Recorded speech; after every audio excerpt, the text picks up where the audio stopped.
जय हिंद, वंदे मातरम। स्वागत है आप सभी का जीएस विद आंसू पर। आज की वन शॉट की वीडियो बिहार दरोगा में एक सीट कंफर्म कराने वाली वीडियो है। हम केवल 10 मिनट के अंदर ऐसे 25 प्रश्न को देखेंगे जो आपके एग्जाम को फतह करने में काफ़ी हेल्प करेगा। अगर आपका सपना है बिहार दरोगा बनकर अपने माता पिता के चेहरे पर खुशी लाना तो यह वीडियो आपके लिए काफ़ी कारगर साबित होने वाली है। वीडियो स्टार्ट करने से पहले आप लोगों से एक ही रिक्वेस्ट है, प्लीज़ वीडियो को लाइक और सेशन ख़त्म होने के बाद किसी भी एक ग्रुप में शेयर जरूर कर दीजिएगा। चलिए शुरू करते हैं और आप लोग भी सोचिएगा अपना आंसर क्या हो सकता है। पहला प्रश्न है, निम्नलिखित में से किन देशों को स्कैंडिनेवियाई देशों के नाम से जाना जाता है। प्रश्न इंपॉर्टेंट है। स्कैंडिनेवियाई देशों के नाम से जाना जाता है नॉर्वे, स्वीडन तथा डेनमार्क को। Option number B. Norway, Sweden, Denmark को सम्मिलित रूप से स्कैंडिनेवियाई देशों के नाम से जाना जाता है। यदि इनमें फिनलैंड, आइसलैंड एवं फेरो द्वीप समूह को शामिल कर दिया जाए तो यह देश नार्डिक देश कहलाते हैं। अगला प्रश्न देखते हैं, इंपॉर्टेंट प्रश्न है। जर्मनी के ब्लैक फॉरेस्ट तथा हॉर्ज पर्वत कैसे पर्वत है। जर्मनी के ब्लैक फॉरेस्ट तथा हॉर्ज पर्वत हैं ब्लॉक पर्वत। Option number B. अगला प्रश्न देखते हैं, इंपॉर्टेंट प्रश्न है। एल्ब्रूस पर्वत शिखर निम्नलिखित में से किस पर्वतमाला का शिखर है। तो दोस्तों एल्ब्रूस पर्वत शिखर है काकेशस पर्वतमाला का। Option number D. अगला प्रश्न देखते हैं, मोस्ट इंपॉर्टेंट प्रश्न है। भारत का सर्वाधिक खनिज युक्त शैल तंत्र कौन सा है। भारत का सर्वाधिक खनिज युक्त शैल तंत्र है धारवर तंत्र। Option number B. अगला प्रश्न देखते हैं, इंपॉर्टेंट प्रश्न है। सियाचिन ग्लेशियर विवाद का विषय है। सियाचिन ग्लेशियर विवाद का विषय है भारत तथा पाकिस्तान के बीच। Option number C. अगला प्रश्न देखते हैं, इंपॉर्टेंट प्रश्न है। मौद्रिक नीति समिति की अध्यक्षता कौन करता है। मौद्रिक नीति समिति की अध्यक्षता करता है रिजर्व बैंक के गवर्नर। Option number B. अगला प्रश्न देखते हैं, अंतर्राज्यीय परिषदों का निर्माण का स्रोत है। अंतर्राज्यीय परिषदों का निर्माण का स्रोत है संवैधानिक प्रावधान। Option number A. संविधान के अनुच्छेद 263 में अंतर्राज्यीय परिषद के गठन का प्रावधान है। अगला प्रश्न देखते हैं, इंपॉर्टेंट प्रश्न है। बरौनी तेल शोधक कारखाना का निर्माण किस पंचवर्षीय योजना काल में हुई थी। आंसर है ऑप्शन नंबर सी, तृतीय पंचवर्षीय योजना के दौरान। तृतीय पंचवर्षीय योजना का काल 1961 से लेकर 1966 तक था। अगला प्रश्न देखते हैं, इंपॉर्टेंट प्रश्न है। बिहार में 1857 का विद्रोह की शुरुआत कब हुई थी। बिहार में 1857 की विद्रोह की शुरुआत हुई थी 3 जुलाई 1857 को। Option number D.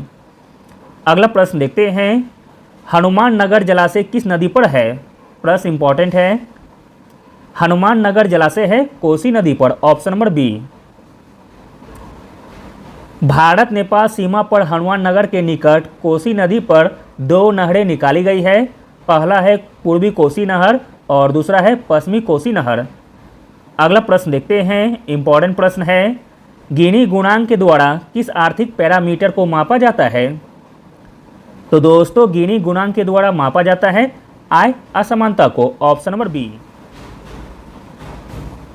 अगला प्रश्न देखते हैं, इंपॉर्टेंट प्रश्न है। चंद्रगुप्त द्वितीय के दरबार के महान कवि कालिदास की 2 रचनाएं निम्नलिखित में से कौन सी है। तो दोस्तों कालिदास की 2 रचनाएं हैं कुमार संभव तथा रघुवंश। Option number C. अगला प्रश्न देखते हैं, इंपॉर्टेंट प्रश्न है। कालीबंगा सभ्यता स्थल की खोज किसने की थी। कालीबंगा सभ्यता स्थल की खोज की थी अमलानंद घोष ने। Option number D. कालीबंगा जो कि राजस्थान के हनुमानगढ़ जिले में स्थित है। कालीबंगा की खोज 1951 ईस्वी में अमलानंद घोष ने की थी। अमलानंद घोष 1953 से 1968 तक भारतीय पुरातत्व सर्वेक्षण के निर्देशक थे। अगला प्रश्न देखते हैं, मोस्ट इंपॉर्टेंट प्रश्न है। विद्युत और चुंबक के बीच लिंक की खोज किसने की थी। विद्युत और चुंबक के बीच लिंक की खोज की थी हंस क्रिश्चियन ऑस्ट्रेड ने, ऑप्शन नंबर सी। अगला प्रश्न देखते हैं, निम्नलिखित में से किस खनिज को बर्न सनशाइन कहा जाता है? तो दोस्तों जिस खनिज को बर्न सनशाइन कहा जाता है वह खनिज है कोयला, ऑप्शन नंबर बी। अगला प्रश्न देखते हैं, इंपॉर्टेंट प्रश्न है, डाची का नाम राष्ट्रीय उद्यान निम्नलिखित में से किससे संबंधित है? तो दोस्तों डाची का नाम राष्ट्रीय उद्यान संबंधित है हुंगुलिया कश्मीरी स्टेक से, ऑप्शन नंबर सी। अगला प्रश्न है, चंबल और बेतवा नदियां किस प्रकार की प्रवाह प्रणाली बनाती है? आंसर है ऑप्शन नंबर डी, उत्तरवर्ती। अगला प्रश्न देखते हैं, इंपॉर्टेंट प्रश्न है, फूल का निम्नलिखित में से कौन सा भाग प्रकाश संश्लेषण करता है? तो दोस्तों फूल का जो भाग प्रकाश संश्लेषण करता है वह भाग है पुष्पकोश यानी कि कैलिक्स, ऑप्शन नंबर ए। अगला प्रश्न है, कौन सी धातु ऑक्साइड परत बनने से संक्षारण से नहीं गुजरती है? तो दोस्तों वह धातु है एल्युमिनियम, ऑप्शन नंबर डी। अगला प्रश्न है, निम्नलिखित में से किस मंदिर को विदर्भ के खजुराहो के रूप में भी जाना जाता है? विदर्भ के खजुराहो के रूप में भी जाना जाता है मार्डेश्वर मंदिर को, ऑप्शन नंबर ए, जो कि महाराष्ट्र में स्थित है। अगला प्रश्न देखते हैं, इंपॉर्टेंट प्रश्न है, कोशिका सिद्धांत का प्रस्ताव किसने रखा था? कोशिका सिद्धांत का प्रस्ताव रखा था स्लाइडेन एम स्वान ने, ऑप्शन नंबर ए। अगला प्रश्न देखते हैं, इंपॉर्टेंट प्रश्न है, 95 ऑस्कर अवार्ड सेरेमनी में किस भारतीय शॉर्ट फिल्म को बेस्ट डॉक्यूमेंट्री शॉर्ट फिल्म का अवार्ड दिया गया है? तो दोस्तों वह फिल्म है the elephant whisperers, option number B.